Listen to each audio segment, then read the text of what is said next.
Hola, vamos hoy a repasar la naturaleza del predicado, uno de los puntos de estudio de nuestro tema 5 de la oración simple, ¿de acuerdo? En la naturaleza del predicado vamos a distinguir principalmente dos, los predicados nominales y los predicados verbales, pero en el epígrafe hablaremos de atribución y predicación. Aquí los tenemos, estos dos tipos de predicados, el nominal o el verbal, como decíamos. La atribución es el tipo de predicado que lleva un verbo copulativo. Acordaos, el ser, el estar, el parecer. Esos son los que vamos a llamar predicados nominales y quiero simplemente que os fijéis muy bien en que la palabra atribución, copulativo o nominal están relacionadas. Los verbos copulativos, el ser, el estar y el parecer, son los que organizan los predicados nominales y a esos las llamaremos oraciones atributivas. Este perro es manso. ¿Veis? El verbo ser denota la cualidad, el estado de este perrito y no una acción, que es lo que justamente hacen los verbos que no son copulativos y que como es una lista tan grande no podemos reproducir. Estos verbos predicativos indican acciones o procesos. Aquí tenéis, por ejemplo, una acción de este perro, ¿no? Aquí hablaríamos de predicados verbales. Los verbos predicativos organizan predicados verbales y estaríamos en el caso de la predicación, ¿vale? Es una distinción muy básica y sencilla. Si ahora nos vamos a verlas de una en una, vamos a ver las oraciones atributivas. Pues tienen que tener el ser, el estar o el parecer. Hay algunos más, ya sabéis que en la gramática siempre hay quien amplía, corrige y perfecciona, pero vamos a fijarnos en estos tres. Juan está cansado. Este es un verbo copulativo, por lo tanto ya estoy en un horizonte de los predicados nominales de las oraciones atributivas. O por el contrario, bueno, el predicado nominal entonces sería el núcleo, que es el verbo, y sus complementos. En este caso le acompaña un complemento y el predicado nominal sería está cansado. Esa es la estructura de las oraciones atributivas. Una cópula, ¿de acuerdo?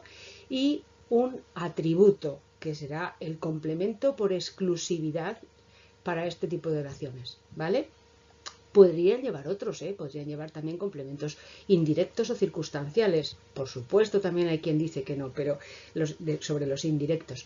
Pero nosotros lo vamos a considerar así, ¿de acuerdo? Entonces, la estructura sería de ese sintagma verbal predicado nominal, la cópula más sus complementos. Y entre ellos, y en exclusividad, puede o debe estar el atributo. En el otro panorama, que es mucho más amplio, el de las oraciones predicativas, pues vamos a tener que distinguir en principio dos cosas muy sencillas. Si el verbo está conjugado en una voz activa o si está en una voz pasiva. Por darle un poco la vuelta a la tortilla, vamos a empezar por las pasivas. Los verbos en construcciones pasivas o las oraciones pasivas siempre llevan al auxiliar ser para conjugarse. Entonces es, en vez de amar, soy amado, en vez de comer, soy comido, o en vez de descubrir, soy descubierta. En este caso le pasa a América. Fijaos, cuando hablamos de pasivas analíticas, hablamos de las pasivas de toda la vida, que con el verbo en pasiva. América fue descubierta, ¿de acuerdo? Y por otro lado, y estas son las que vamos a ver en clase también con la partícula se, podrían ser pasivas reflejas. Es raro ver que el verbo está en activa. Descubrió no es una forma pasiva, pero este se enmascara esa forma pasiva. Se descubrió América. Es decir, aquí contribuye a ocultar esta forma pasiva de que América fue descubierta, se descubrió. Es verdad que aquí tendríamos que reconocer a América como sujeto igualmente, pero es un sujeto paciente, como el propio de las oraciones pasivas. Se descubrió, descubrió sería el verbo y este se la marca de pasividad. ¿De acuerdo? Pasivas reflejas, que las llamamos también. En el panorama más amplio, las activas. Este panorama yo diría que casi el 80% de las oraciones que nos vamos a encontrar.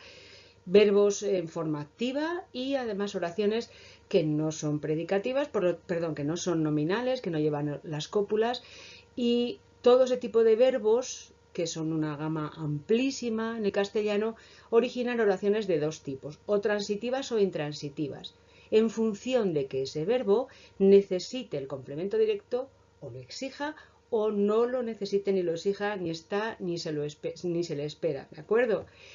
Aquí tenemos dentro de las transitivas miles de ejemplos. Juan compró un auto, por ejemplo, ¿no? Lo compró. Hay dos posibilidades también un poco que deberíamos pues, especificar en el caso de que aparecieran, que son las reflexivas, que indican que el verbo vuelve la acción sobre el propio sujeto, o las recíprocas, que en este caso el sujeto ha de ser múltiple y ambos, los protagonistas de ese sujeto, reciben y se dan esa acción mutuamente. Reflexivas es asimismo y recíprocas sería mutuamente entre los elementos del sujeto. ¿Vale? Los ejemplos: Juan se peina, ellos se saludan, o como una intransitiva en el que el verbo no puede tener un complemento directo, no lo necesita y no puede tenerlo. Por ejemplo, el verbo vivir y muchos verbos de movimiento. Juan vive en Zamora. ¿Vale? Vale.